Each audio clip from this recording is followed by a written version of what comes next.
नहमदुहु व नुसल्ली अला रसूलिहिल करीम अम्मा बाद फ़ाऊज़ु बिल्लाहिस समीउल अलीम मिनश शैतानिर रजीम बिस्मिल्लाहिर रहमानिर रहीम रब्बि ज़िदनी इल्मा बिस्मिल्लाहिर रहमानिर रहीम रब्बि इश्रह ली सदरी व यस्सिर ली अमरी वहलुल उक़दतम मिन लिसानी यफ़क़हू क़ौली बिस्मिल्लाहिर रहमानिर रहीम अल्लाहुम्मा अन्फ़अनी बिमा अल्लमतनी व अल्लिमनी मा यनफ़अनी व ज़िदनी इल्मा।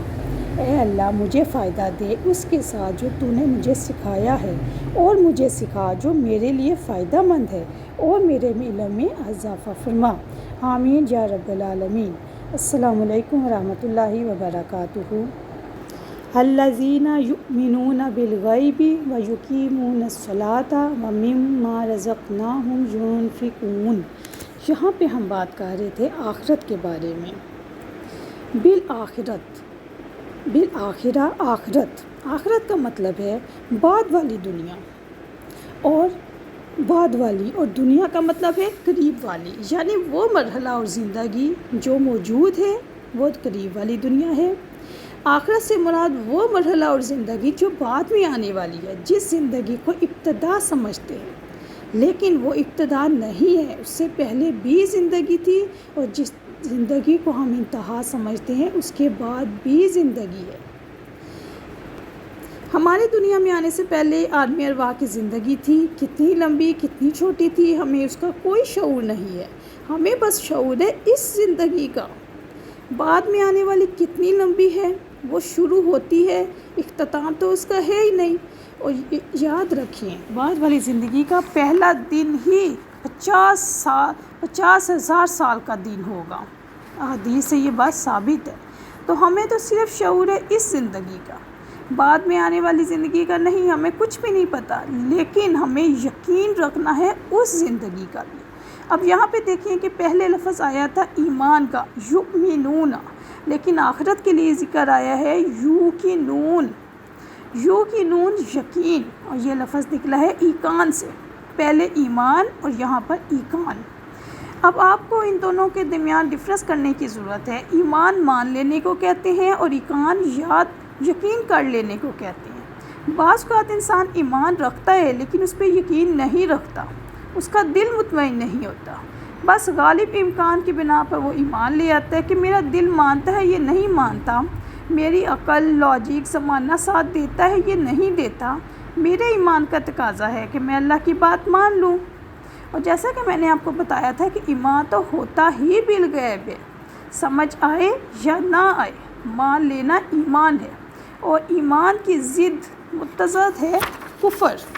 जो शख्स नहीं मानता वो काफिर है, इनकार करता है, लेकिन ईकान की ज़िद कुफ़र नहीं है।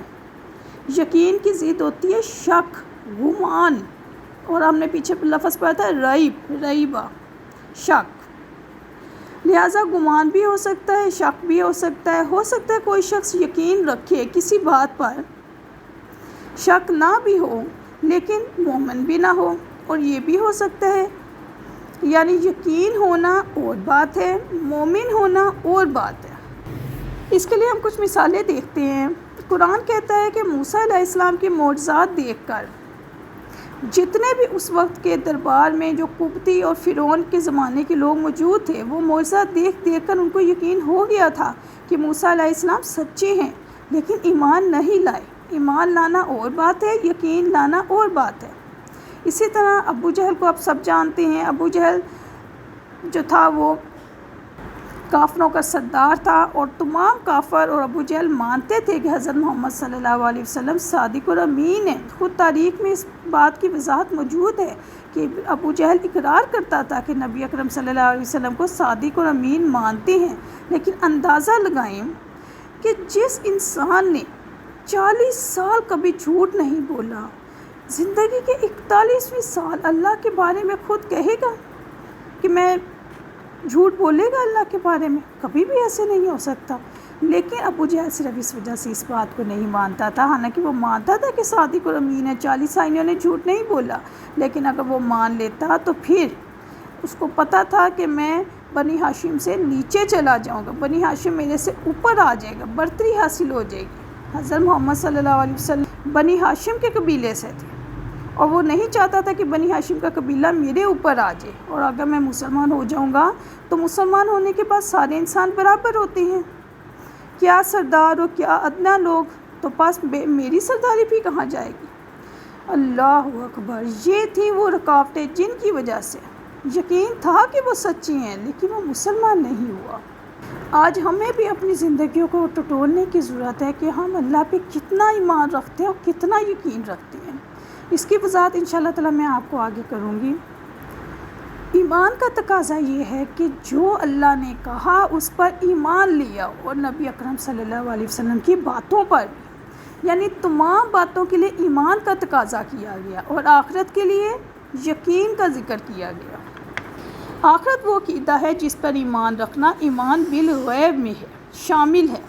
اگر اس کا ذکر الگ سے نہ بھی کیا جاتا تو ہم وہاں پہ پڑھ چکے تھے ایمان بالغیب کا، جب ہم نے پڑھا تھا کہ کچھ چیزیں ایسی ہیں جس پہ ہمارا ایمان دیکھے بغیر لانا ضروری ہے، اس میں ایک آخرت بھی ہے، لیکن یہاں پہ اس کا ذکر الگ سے کیوں کیا گیا؟ اور ساتھ ہی کہا بالآخرۃ ہم یوقنون، وہاں کہا والذین یؤمنون بالغیب۔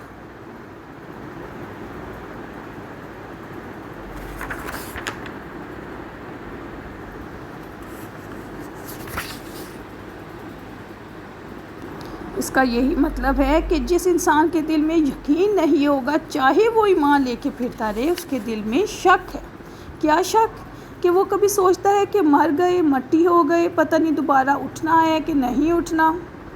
اور جب موت کو مانتے تو سب ہی ہیں، ہم لوگ مانتے ہیں کہ ہم نے مرنا ہے، لیکن یقین نہیں ہوتا کہ میں نے بھی مر جانا ہے۔